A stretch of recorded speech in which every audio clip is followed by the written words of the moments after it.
우리가 지난 주일 사도행전 28장 31절까지를 보았죠. 그래서 사도행전 28장 31절은 굉장히 활발하고 소망스럽고, 그리고 바울이 뭔가 자기가 할 일을 찾았고 그것을 아주 힘차게 하고 있는 분위기로 그렇게 끝이 납니다. 사도행전 28장 31절을 제가 읽어드리겠습니다. 30절 31절. 바울이 온 이태를 자기 셋집에 머물면서 자기에게 오는 사람을 다 영접하고 하나님의 나라를 전파하며 주 예수 그리스도에 관한 모든 것을 담대하게 거침없이 가르치더라. 바울이 로마에 도착했지요. 그래서 로마에서 감옥에 투옥되지 않고 바울이 활동하던 그 시기, 그러니까 주후 1세기죠. 그때 로마에서는 죄수들을 오래도록 감금해서 감방에서 생활하도록 하는 그런 제도가 없었습니다. 노예로 팔든지 아니면은 사형을 시키든지 아니면 유배를 보내든지 아니면 노예로 삼든지 아니면 멀리 강제 노역, 채석장 같은 데서 강제 노역으로 보내든지. 그래서 감옥을 만들어서 그 감옥에 있는 감방에 가두어 두고 2년형, 3년형 아니면 무기징역형, 그렇게 해서 오래 살고 그렇게 하지 않았습니다. 감방에 들어가야 된다고 하면은 곧 처분되어져야 될 그 죄수들을 잠시 머물러 두는 것입니다. 사형을 당하는다든지 아니면 노예로 팔려가든지 아까 앞에서 말했던 그런 처리를 기다리기 위해서 잠시 대기하는 장소입니다. 그렇기 때문에 바울이 로마에 도착했을 때 당장 죽는 것이 아니고 또는 노예로 팔려가는 이런 판결이 나지 아니했다고 하면 바울도 기다려야 됩니다. 그런데 지난주를 봤던 것처럼 바울은 인간적으로는 참 신뢰를 얻었고 존경을 받았습니다. 그래서 가이사에게, 황제에게 신문하고 판결을 받아야 될 것을 기다리는 그 신분일 뿐, 특별히 감시하고 죽여야 될 죄가 없다라고 여겼기 때문에 바울에게 상당한 자유를 주었습니다. 병사 한 명을 딸려서 자기가 세를 얻은 집에서 자기가 일상생활하면서 살 수 있도록 했습니다. 기본적인 제약은 병사를 딸려서 언제나 감시는 하게 되는 거죠. 그래서 새 집을 얻어서, 좋은 조건의 집은 아니겠죠. 돈이 그리 많은 건 또 아니고 로마에 있는 그리스도인들이든지 아니면은 바울을 잘 알고 존경하고 신뢰하는 빌립보 교회 교인들과 같은 이 그리스도인들이 십시일반 모은 헌금으로 바울이 새 집을 얻어서, 로마에서 새 집을 얻어서 거기에서 마음껏 말씀을 전합니다. 바울이 예루살렘에서 참 이해하지 못할 자기의 인생의 진로를 보며 그때에 황당했을 때, 잠시 감옥에 갇혀 있을 때 예루살렘에서 그때 예수께서 나타나셔서 말씀하셨죠. 네가 예루살렘에서 나의 일을 정언한 것 같이 로마에서도 정언하여야 하리라. 순탄하지는 않았지만은 바울은 자기의 인생의 진로에 뒤틀림이 없이 목적을 향해서 가고 있는 것을 분명히 확인을 했습니다. 그리고 지금 로마에 와서 죄수의 몸이지만은 자기의 목적을 이루는 데는 금상첨화와 같은 환경입니다. 편하고 재미있게 살던 산만한 인생이면 정말 불편합니다. 가택연금마저도 불편합니다. 그런데 목적에 집중하는 인생이다. 그러면 그 목적을 이루는 데 유익하다면 오늘 내가 가지고 있는 환경은 내가 꼭 가져야 될 겁니다. 그게 가난이든 질병을 가지고 살든 가택연금이든 어떤 형태든지 목적을 가지고 사는 사람이 그 목적에 집중하고 그 목적을 이루는데 유익하다면 지금 내가 겪고 있는 환경은 내게 있어서 최상입니다. 그리고 지금 바울이 가택 연금된 죄수의 신분이지만은 로마에서도 나의 일을 정언하여야 하리라 하나님이 인정하고 기뻐하고 바울도 그것을 위해서 살고 싶어 했던 그 목적을 위해서 마음껏 지금 하고 있습니다. 그렇게 하면서 사도행전이 다 끝이 납니다.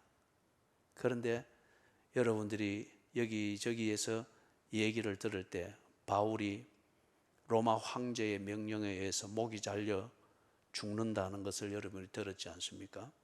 그렇기 때문에 사도행전 이후에 기록되어져 있는 바울이 로마에서 가택 연금되는 여기까지 사도행전이 기록이 되어 있습니다.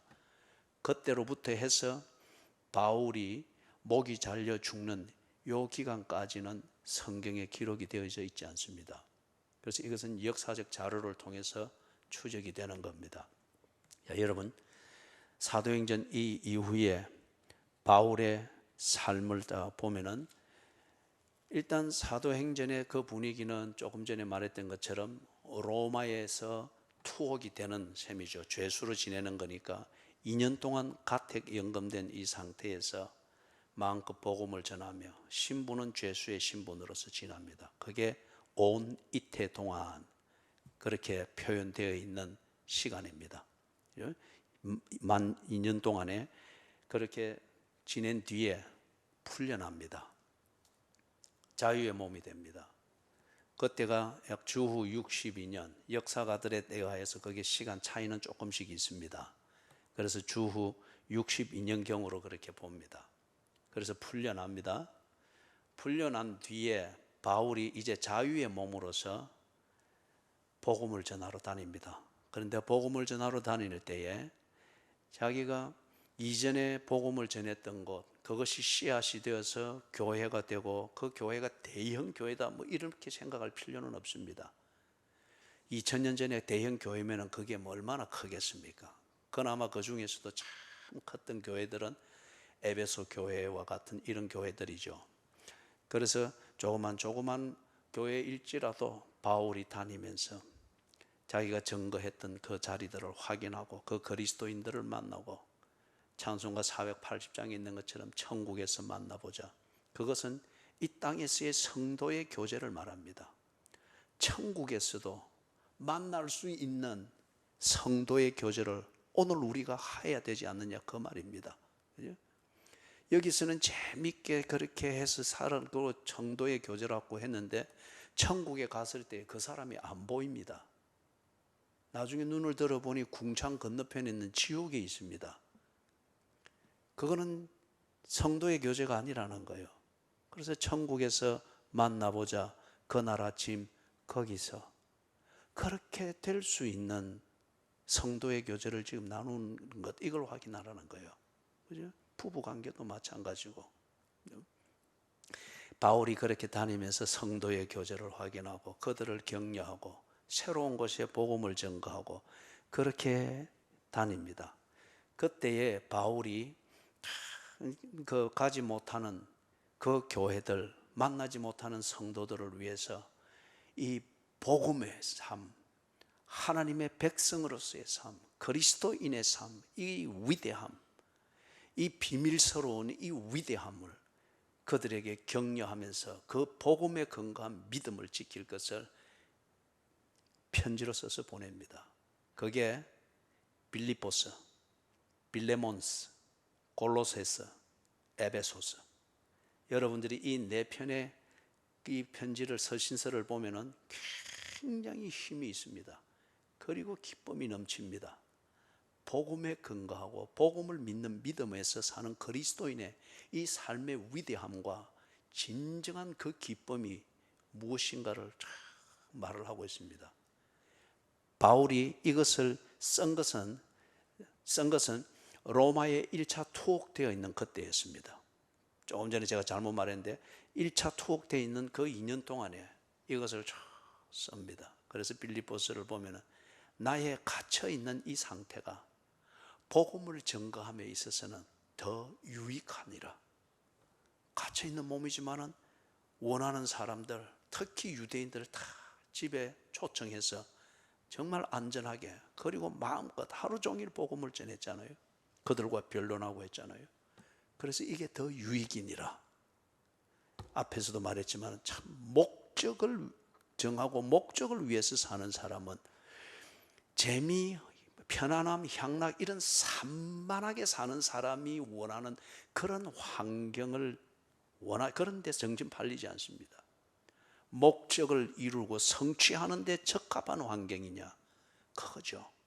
그래서 바울이 나의 가침이 그리스도의 복음을 전가하는 데 더 유익하니라. 빌립보 교인들을 그래 하면서 기뻐하라, 기뻐하라. 이런 바울이 풀려나서 다니면서 자유의 몸으로 복음을 전하고 성도의 교절을 다시 다지고 그들을 격려하고 복음의 근거한 믿음을 이리 해나갑니다. 그러는 가운데 주후 64년 로마의 대화재가 일어나죠. 주후 64년 7월 19일, 어떤 사람은, 어떤 역사학자는 7월 18일이라고도 합니다. 7월 18일 아니면 7월 19일, 이때에 로마, 지금 콜로세움 경기장이 있는 거기, 콜로세움 경기장 밑에는 군데군데 다 판자로 이렇게 해서 이 집 없는 사람들이 거기에 임시 거주를 맞이해서 막 살던 빈민총과도 같았어요. 그러면서 로마에 그날 밤에 불이 납니다. 불이 나서 이게 확 번지는데 7일 밤을 불길이 계속해서 로마 시가지를 태워 들어갑니다. 그리고 겨우 진압이 되고 난 뒤에 남은 재와 불씨들이 3일 동안 계속 이 화재를 이어갑니다. 약 10일 동안 로마, 세계의 중심지였던 이 로마 시가지가 이 대화재로 약 3분의 1이 다 타버립니다. 이제 이걸 두고서 누가 불을 질렀느냐? 로마 시민들은 이걸 두고서 네로 황제가 불을 질렀다. 그때의 로마 황제는 5대 황제 네로였습니다. 네로가 불을 지르고, 이 사람이 워낙 이 그리스의 시를 좋아하고 그리고 이 시를 읊는 그리스의 그 음악을 굉장히 좋아했습니다. 그래서 그리스 아테네에서, 아테네인지 하여튼 그리스 한 도시에서 있는 해마다 열리는 이 음악 경연대회에 자기도 참여한 거예요. 그래서 그 경연대회에 참여한 사람 한 사람의 복장으로 다 꿇어 앉아서 자기 순서를 기다리다가 자기 순서가 돼서 자기가 지은 시를 가지고 읊으면서 그 이 그리스식의 이 하프를 타면서 그렇게 노래를 부르고 경연대회, 그럴 정도로 굉장히 그 음악을 좋아했고 시를 좋아했습니다. 그래서 로마 시민들이 이 불이 황제가 질렀다, 이 불을 보며 자기가 시를 짓고 노래를 부르기 위해서 했다라고 시민들이 확 루머가, 소문이 돕니다.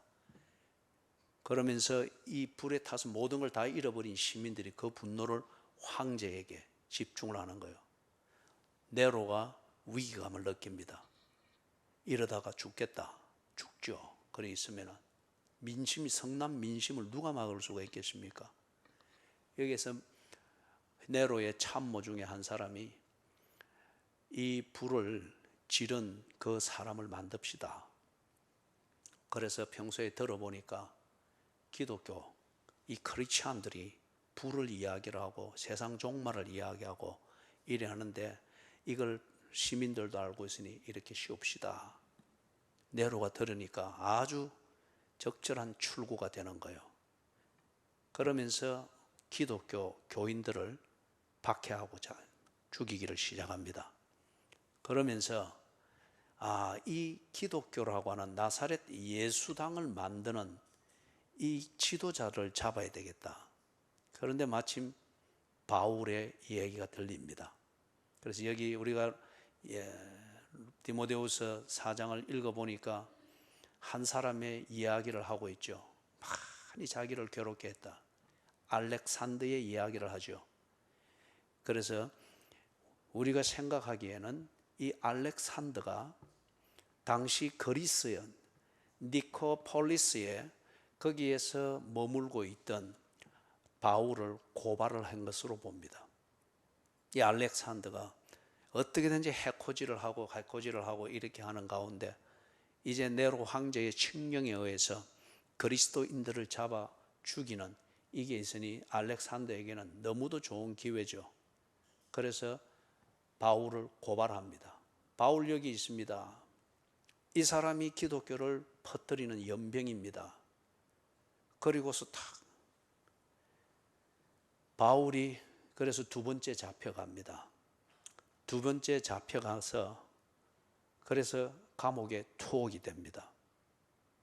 그때 투옥이 되면서 유언과 같이 써서 자기의 참 사랑하는 아들, 믿음의 아들로 부를 정도로 아끼던 제자 디모데에게 편지를 써서 보냅니다.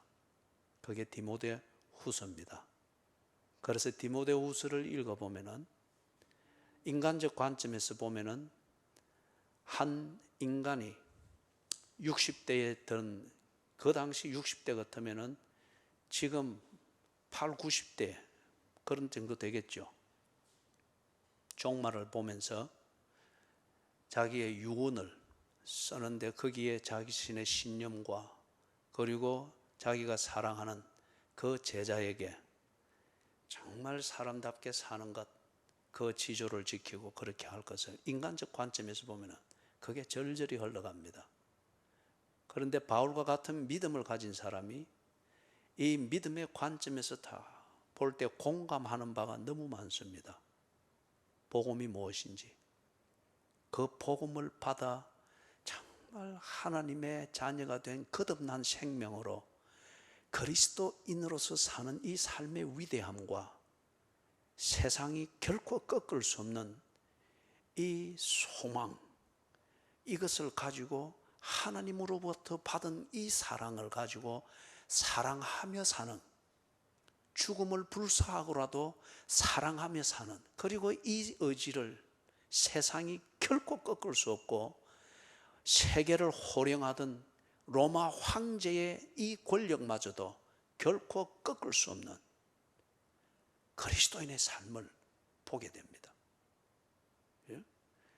한편 보면 처절합니다. 그리고 다른 한편 보면 치열합니다. 그리고 전체 그림에서는 보면 승리입니다. 바울이 고린도 전서입니까? 거기서 이리 말하죠. 그리스도인들을 말할 때 우리가 망하는 자 같으나 성흥하는 자들, 우겨 쌓임을 당해도 우리는 쌓이지 아니한다. 죽는 자 같으나 우리가 궁극적으로 살아있는 자다. 패배하는 자 같으나 그러나 우리가 승리하는 자다. 그걸 이야기를 하잖아요. 그래서 지금 바울이 잡혔습니다. 두 번째 투옥이 되는데 이때는 네로가 판결을 하기를 바울을 사형에 처하도록 합니다. 그래서 사형을 기다리면서 잠시 일정 기간 감옥에 투옥이 됩니다. 그 감옥이 지금 로마에 가면은 그게 박물관으로 되어 있고 그 자리는 그대로 보존하면서 그 위에 박물관을 이렇게 했고 그리고 거기에 아주 성박 바울 교회라고 해서 아주 웅장한 교회가 지어져 있습니다. 지금 그걸 우리가 사진으로 그 감옥만 잠시 좀 보도록 하겠습니다.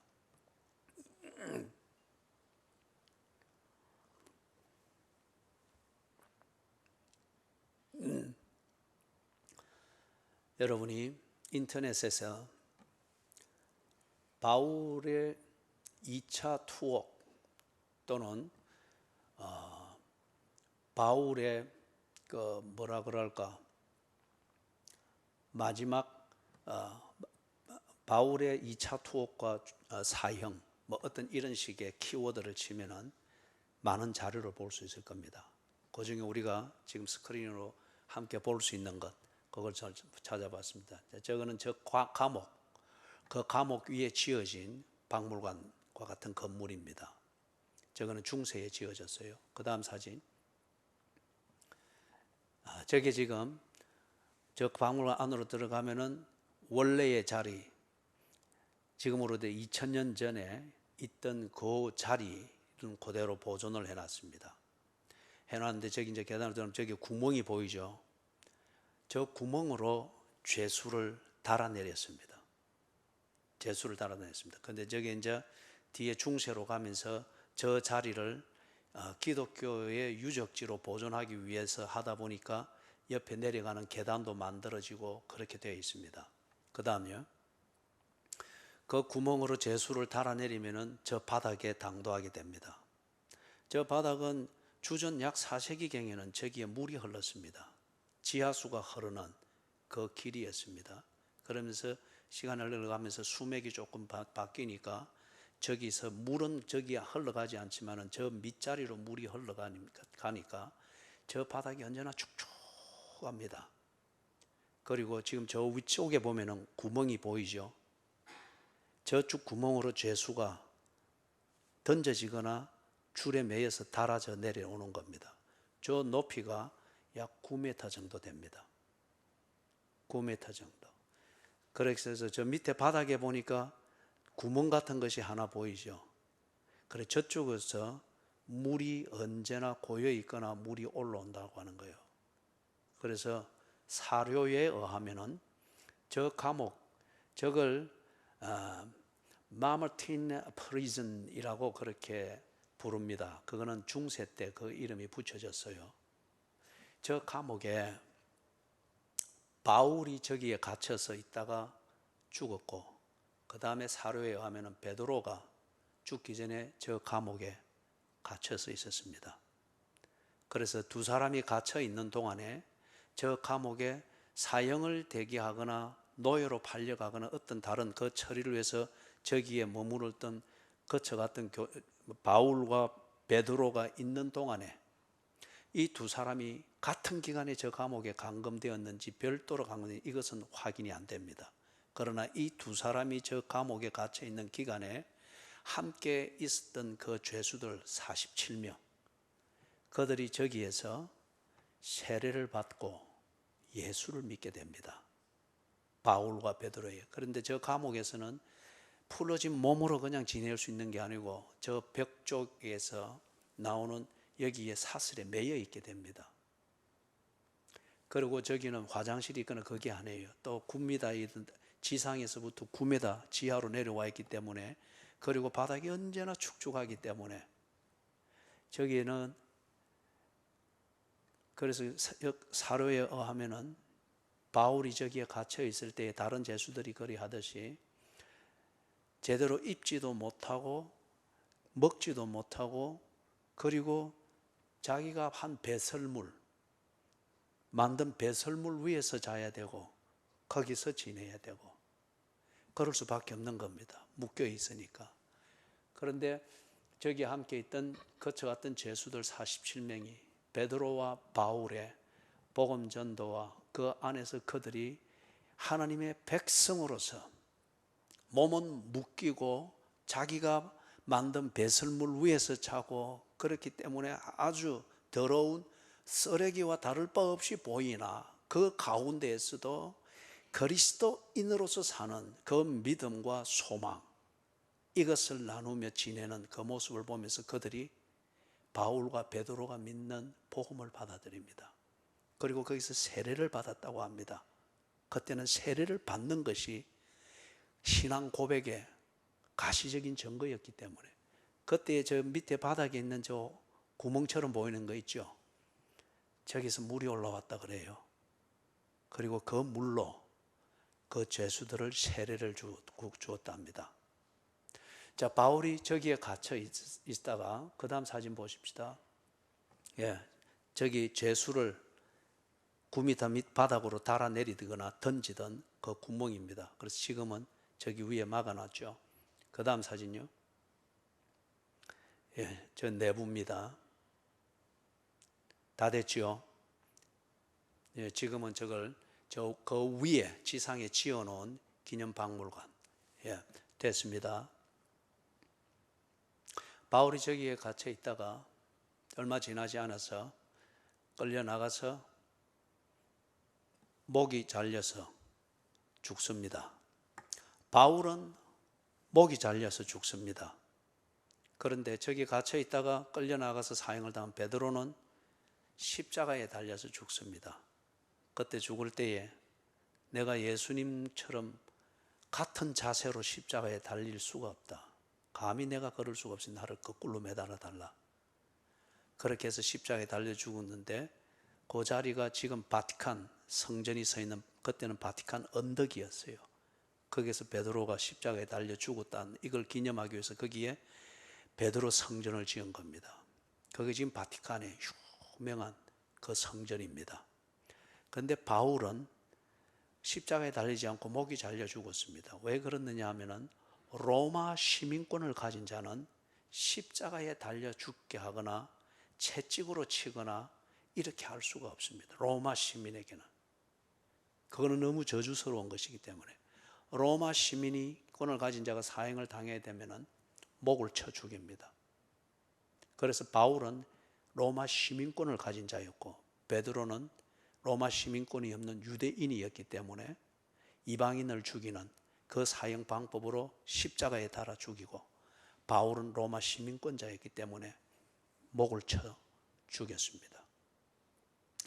사랑하는 여러분, 바울이 이 죽음을 직시하면서 자기의 사랑하는 제자 디모데에게 이 서신을 쓴 겁니다. 죽기 전에. 그런데 바울이 여기에서 조금도 주눅들미 없습니다. 죽는 자 같고 패배한 자 같고 말 그대로 죽음을 기다리는 사형수입니다. 그러나 그의 영혼은 네로 황제가 결코 건드릴 수가 없었습니다. 주님을 만나고 보고 경험하여 그 주님과 함께 하고 있는 자신의 그 삶을 네로 황제가 그것은 흔들어 놓을 수가 결코 없습니다. 그걸 무너뜨리기 위해서 황제의 권력으로 위협을 하고 죽음을 뒤집어 씌워도 그렇게 해서 자기가 만든 배설물 위에서 그 위에서 또한 서 있어야 되고 앉아 있어야 되고 지치면 그 위에서 자야 되고 그래서 정말 쓰레기처럼 보이나 그러나 그의 영혼은 결코 배설물로 더럽혀지지 아니하였고 주를 앙망하는 그의 소망은 결코 사슬에 묶여있는 손처럼 묶이지 아니하였습니다. 그렇기 때문에 지금 디모데후서 4장에서 그 힘이 쭉쭉 뻗어나오고 있습니다. 9절에서부터 보면은 자신의 인간적인 외로움, 이 믿음을 지키기 위해서 싸우는 그의 인간적인 외로움, 이것을 디모데에게 이야기합니다. 너는 어서 속히 내게로 오라. 데마는 이 세상을 사랑하여 나를 버리고 데살로니가로 갔고 그리스게는 갈라디아로 디도는 달마디아로 갔고 누가만 나와 함께 있느니라. 바울이 두 번째 체포될 때에 그때에 바울과 함께 있던 자들이 다 떠났습니다. 특히 16절을 보십시오. 내가 처음 변명할 때 나와 함께 한 자가 하나도 없고 다 나를 버렸으나 그들에게 허물을 돌리지 않기를 원하노라. 다 도망갔습니다. 누가만 바울과 함께 있습니다. 인간적인 외로움입니다. 그리고 그 지상에서 9m가 떨어진 거기에 언제나 축축하고 빛도 들어오지 않는 거기에서 얼마나 추웠겠습니까? 그렇기 때문에 바울에게 인간적인 도움을 요청합니다. 들어와. 지금 터키의 에게해 쪽에 있는 도시입니다. 거기에 있으면서 자기가 둔 겉옷, 그것을 좀 가져다 달라고 합니다. 너무 추우니까. 그걸 올 때에 그걸 좀 가지고 오고 그리고 좀 내게로 찾아오느라. 할 말도 있지만은 외롭습니다.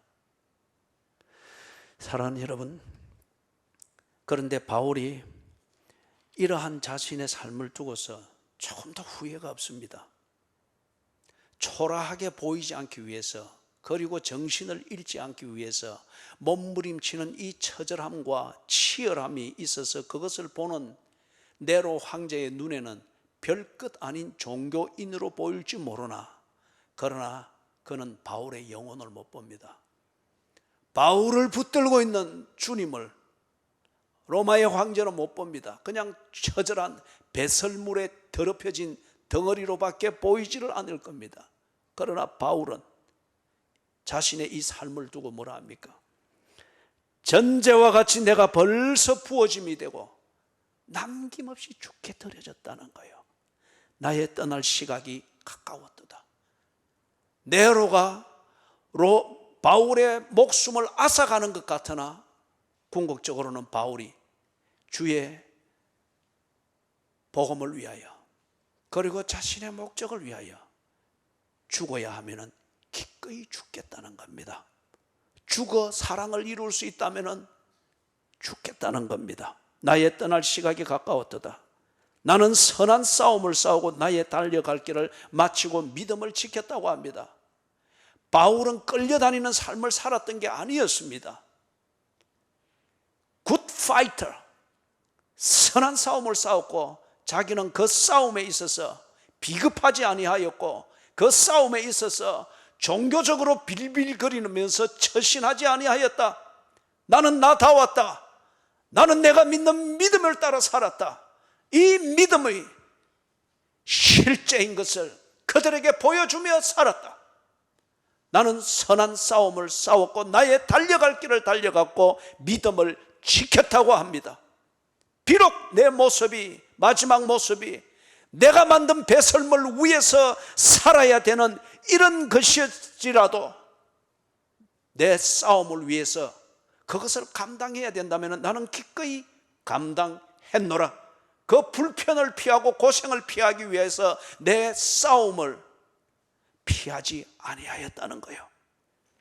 그래서 이제 후로는 나를 위하여 의의 면류관이 예비되었으므로 주 곧 의로우신 재판장이 그날에 내게 주실 것이며 내게만 아니라 주의 나타나심을 사모하는 모든 자에게도니라.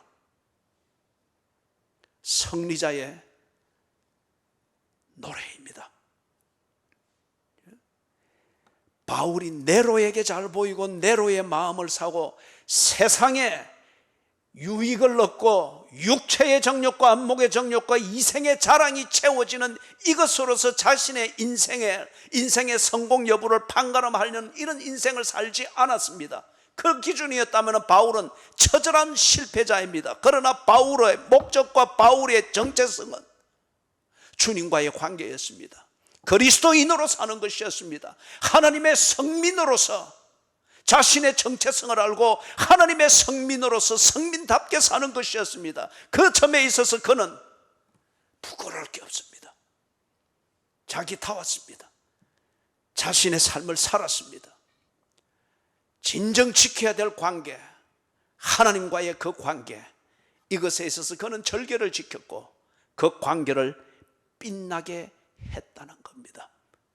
그렇기 때문에 주 곧 의로우신 재판장이 내게 면류관을 주실 것이라 승리자의 노래를 하고 있습니다. 사랑하는 여러분, 바울이 왜 이렇게 살 수 있었을까요? 바울이 고린도전서, 고린도후서, 그리고 빌립보서 바울의 서신을 쭉 보면은 거듭난 것을 이야기를 합니다. 그리스도 안에 있으면은 새로운 피조물이라. 보라, 새 것이 되었도다. 거듭난 삶을 이야기를 합니다. 그리고 거듭난 이 삶, 그리스도인으로서 거듭난 이 삶, 이것을 빌립보서에서 얼마나 자유인으로 있는 빌립보 교회 교인들에게 기뻐하라, 기뻐하라. 우리는 하늘의 시민권을 가진 자이다. 이 거듭남 생명. 사랑하는 여러분, 거듭났다는 증거는 여러 가지로 볼 수 있는데 그 중에 하나가 뭐냐? 내가 거듭나서 그리스도인이 됐다라고 하면은 하나님을 향한 사랑이 우리를 점령합니다. 여러분, 정녕 사랑하는 부부 관계일 것 같으면은 아내는 남편을 향한 사랑으로 점령이 됩니다. 남편은 아내를 사랑하는 그 사랑으로 모든 관심이 거기에 점령당합니다. 무엇을 해주면 좋아할까? 무엇을 해주면 기뻐할까? 어떻게 해주면 좋을까? 이게 모든 관심의 꼭지점이 되는 거죠. 내가 거듭났다, 그리스도인이다. 하나님이 뭘 좋아하실까?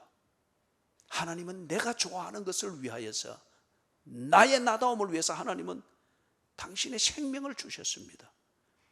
나를 사랑하기 때문에 하나님은 나를 사랑하는 사랑, 여기에 모든 것을 집중하여 내가 있는 곳으로 오셨고, 그리고 나를 위하여서 기꺼이 당신의 생명을 주셨습니다.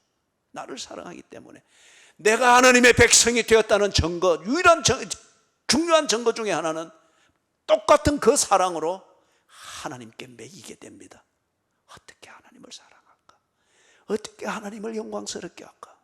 하나님의 하나님다우심이 왜곡되지 아니하도록 내가 어떻게 하나님의 하나님다우심을 내 가족에게 나타낼까? 내 원수들에게 이것을 보여서 하나님에 대한 곡해를 풀 수 있을까? 이것이 우리의 모든 관심을 지배하게 됩니다.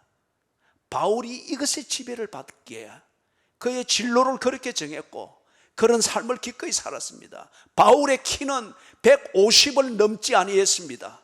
얼마나 초라한 모습인데, 그럼에도 불구하고 바울이 하나님을 사랑하는 이것에 매여서 그 사랑을 이루기 위한 자신의 일상을 사는 이걸 가지고서 바울의 생김새로는 사람을 끌지 못하였으나 그 몸으로 온전히 하나님께 드려지는 이 사랑의 삶, 사랑의 고백의 삶, 이것을 통해서 바울을 통하여 사람들은 하나님을 본 거예요. 바울을 통해서 사람들은 키 1m 50도 채 되지 아니하는 바울의 이 초라한 모습이 아니라 그 모습에서, 그 모습으로 하나님께 온전히 드린 그 삶을 통하여 하나님의 위대한 사랑, 세상이 버려도 좋을 만한 저 초라한 모습임에도 불구하고 저 모습을 통해서 하나님이 온전히 받으시는 하나님의 사랑을 그들이 본 겁니다. 그렇기 때문에 바울을 통해서 수많은 사람들이 하나님께로 돌아온 거예요. 여러분, 특별 새벽 기도를 마치는 토요일, 참 하나님께 죄송하고 미안했습니다. 그리고 그 3주로 새벽 기도 자리를 지키던 그 8분들, 저들에게도 참 삶의 어려움들이 3주간 많았습니다. 교회 안 오는 것이 지극히 합리적으로 여겨질 수 있는 그 문제들이 드문드문 일어났어요. 그럼에도 불구하고 그 자리를 지키려고 하는 것, 그게 어제 토요일 마지막 마치면서 참 미안하고, 한편 바울이 여기서 모두가 나를 버리고 떠났다고 하는 그것을 상기하면서, 그러나 내게는 8명이 있었다. 얼마나 위로가 되고 인간적으로 힘이 되는지 몰랐어요. 그러면서 꿇어앉아 우리 하나님 앞에 기도할 때에 참 미안했습니다. 왜냐? 내가 꼭 폐품 같았습니다.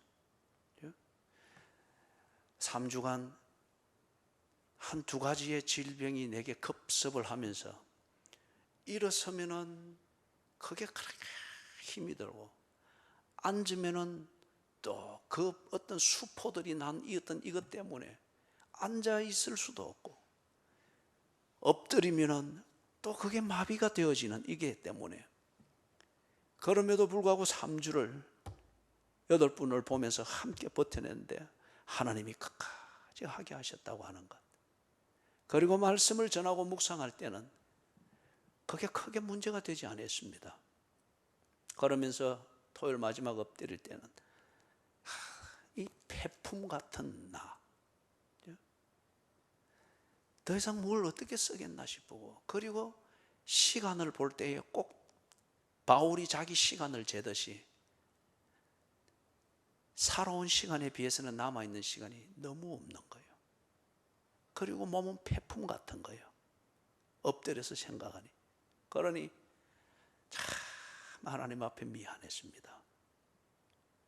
몸이 더 좋을 때 왜 하나님께 드리지 못했을까? 시간이 더 많이 남았을 때 왜 하나님께 온전히 드리지 못했을까? 이렇게 병 2가지가 들러붙을 때에 그것 때문에 막 몸부림을 치는 이런 태풍 같은 몸으로 이제 하나님을 사랑한답시고 이리 하는 것, 이게 너무 이기적인 삶인 것 같고, 얼마 남지 않은 시간을 가지고 주여 주님을 위해서 살겠습니다, 이것도 너무 이기적인 것 같고, 시간 많을 때 뭐 했느냐, 네 몸이 싱싱할 때 그때 뭐 했느냐. 그럼에도 불구하고 하나님이 이 폐품 같은 몸을 받아주시고, 얼마 남지 않은 시간일지 모르지만은 그 시간을 받으셔서 이렇게 목양하게 하신다. 하나님의 이 은혜를 생각을 하니까 내가 목양하고 있는 이게 크든 작든 어떻든 간에 이걸 통하여 하나님이 나를 받아주신다. 폐품 같은 나를 받아주신다. 하나님을 향한 내 사랑을 하나님이 인정해 주셔서 이 3주간의 기도회를 하게 하시고 이 기도회를 하나님이 받아주신다. 이걸 생각하니 폐품이 엎드려서 울 수밖에 없었습니다. 다른 말로 어떻게 하나님의 그 사랑을 표현하고 감사를 반응할 수가 없었습니다. 영혼의 언어로 주님 앞에 반응할 것밖에 없었습니다.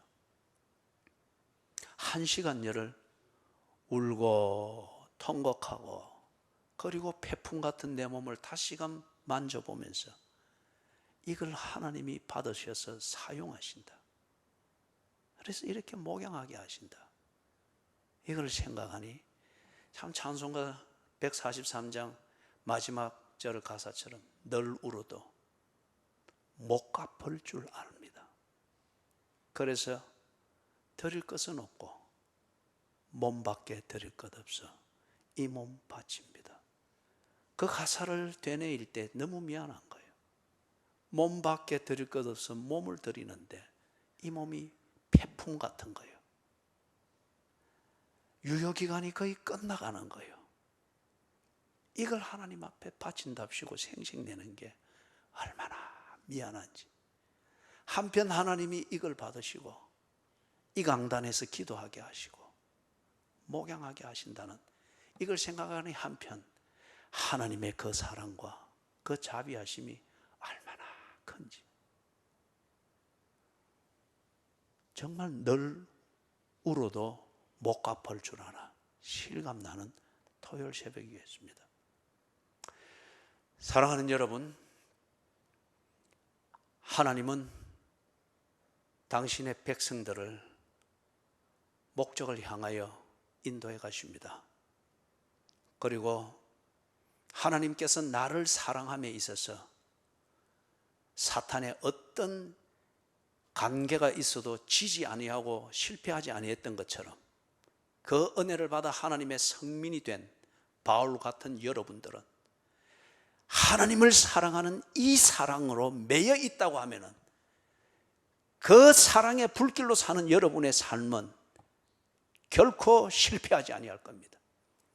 어떤 것도 그 사랑에 의해서 사는, 하나님을 향하여 사는 여러분의 그리스도인의 삶을 어떤 것도 꺾어 놓을 수 없을 것입니다. 망하는 자 같으나 망하지 않습니다. 죽임을 당하는 자 같으나 그날 아침 천국에서 만나게 될 것입니다.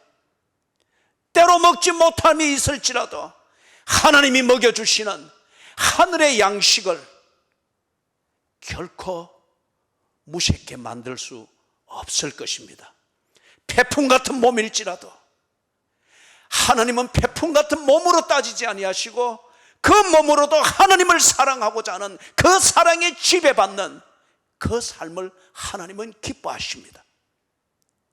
하나님께 드려진 삶, 하나님이 나를 위하여서 내게 오셔서 당신의 제물로 주셔서 오늘 나를 만드신 것처럼 이것을 알고 거듭났다고 하면은, 이것을 알고 그리스도인이라고 하면은 하나님이 나를 사랑하신 그 사랑이 내 가슴에서 불타야 할 것입니다. 그리고 어떻게 하면 하나님을 사랑할까? 어떻게 하면 그리스도인답게 사는 것일까? 어떻게 하면은 오늘 내 삶을 통해서 나의 하나님이 영광스럽게 내 가족으로부터 그리고 내 지인들로부터 인정을 받을 수 있을까? 이 고민과 몸부림을 하면서 여러분을 온전히 하나님께 드리게 될 것입니다. 바울이 그렇게 살았습니다. 베드로가 그렇게 살았습니다. 그리고 그걸 통해서 하나님은 자기 배설물에 뒹굴면서 마지막을 살았던 바울을 받으시고, 그리고 바울의 인생을 씨앗 삼아서 이 복음이 오늘 우리에게까지 전거되게 한 겁니다. 부디 이 그리스도인의 삶이 저와 여러분을 통해서 21세기를 변화시키는 씨앗으로 나타나게 되기를 주님의 이름으로 축원합니다.